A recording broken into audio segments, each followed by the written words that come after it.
So, in today's lesson, we're going to discuss the mole concept. We begin by defining the mole. A mole is the amount of substance that contains the same number of elementary entities as there are in 12 grams of carbon 12. We're going to understand this better as we do more questions. Think of a mole as a number, as a word to describe a number. In the same way, we have the word dozen to describe 12 and pair describe 2.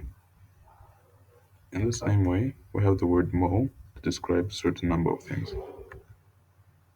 This number is called the Avogadro's constant, represented by capital N subscript capital A. A mole represents an Avogadro's constant of things, which is 6.02 by 10 to the power 23 things. This constant is very important in chemistry. Now, move on to our next objective, calculating relative masses. You're going to need to know how to figure out your relative atomic mass and your relative molecular mass.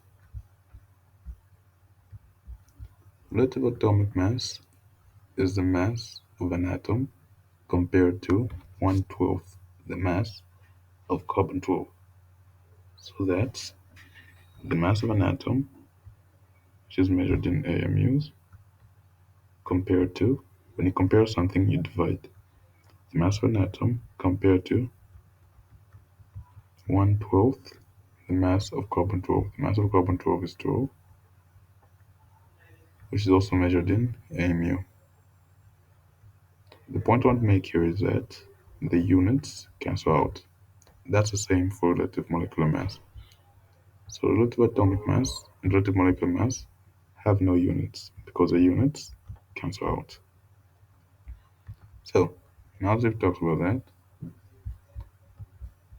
relative atomic mass. When you look at your periodic table, you're going to have the symbol of the element, the atomic number, and the mass number. Your mass number is the equivalent of the relative atomic mass. They're one and the same. So if I gave you sodium, atomic number 11, mass number 23, this is its mass number. It is also its relative atomic mass.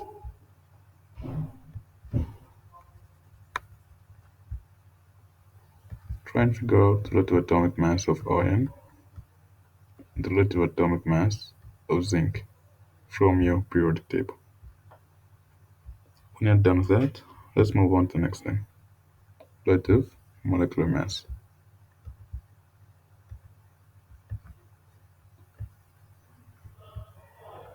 When it comes to relative molecular mass, we're talking about the mass of a molecule, not an individual atom. So we can have a molecule, say carbon dioxide. So the structure like this. So the mass of this molecule is going to be the mass of the individual atoms. So we're going to combine the relative atomic masses. We have two oxygen atoms, each of mass 16, one carbon, mass 12. Mass of the oxygens is 32, mass of the carbons is 12, total mass 44. That's your relative molecular mass.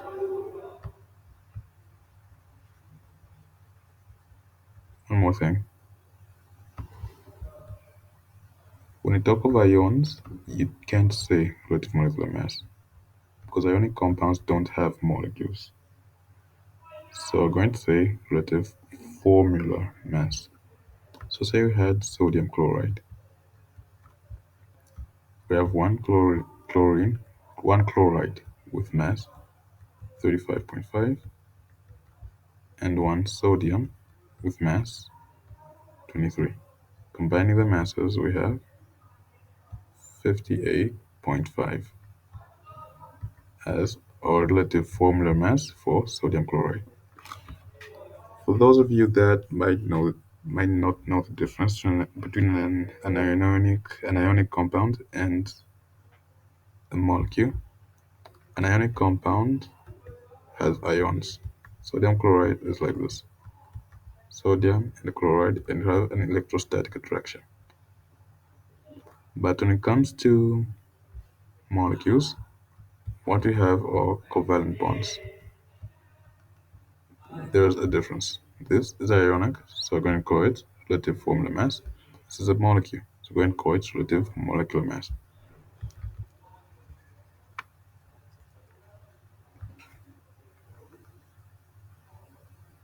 Now, try and figure out the relative molecular masses slash relative formula mass of calcium hydrogen carbonate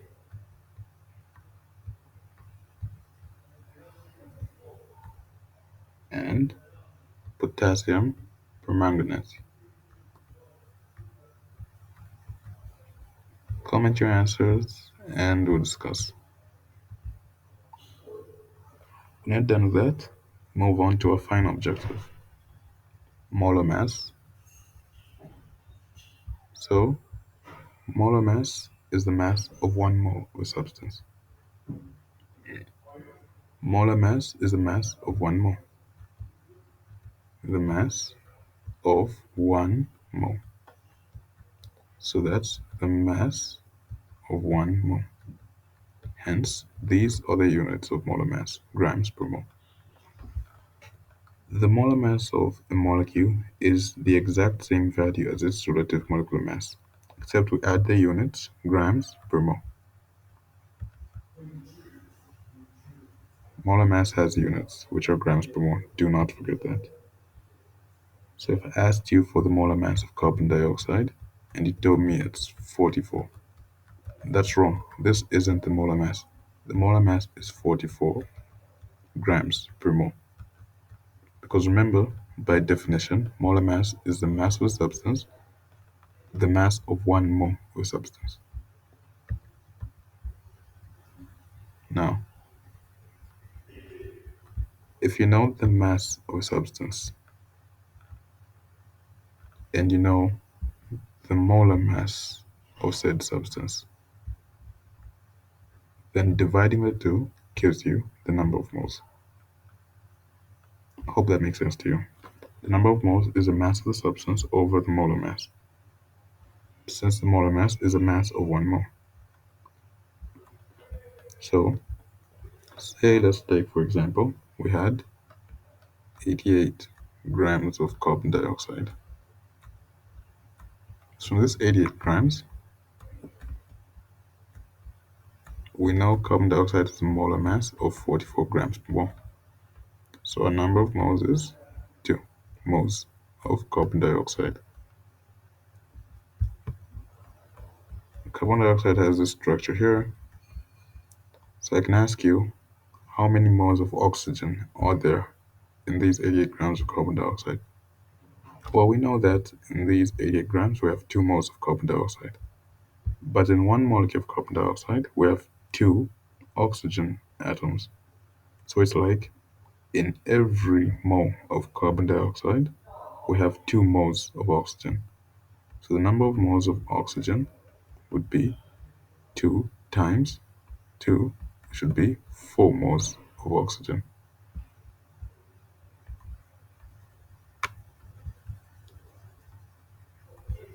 Finally, let's consider water. Say we have 150 grams of water. How many moles of water are there and how many hydrogen atoms are there? Well, we know that water has 1 oxygen, mass 16, and 2 hydrogens, mass 1. 16, 2, combining the masses, 18 grams per mole as our molar mass of water. So 18 grams per mole is the molar mass of water. And you know that our number of moles is our mass over our molar mass. Number of moles is our mass, which is 150, over our molar mass, which is 18. The number of moles is thus 150 over 18, which is 8.3333 recursive. 8.3333357.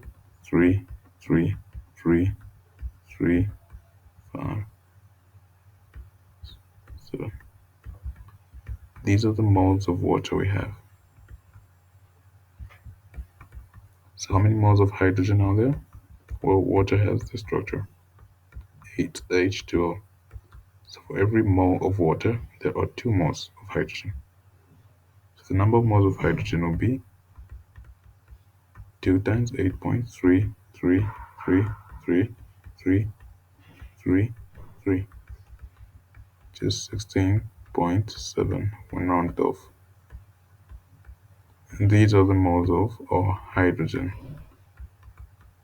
atoms in our water.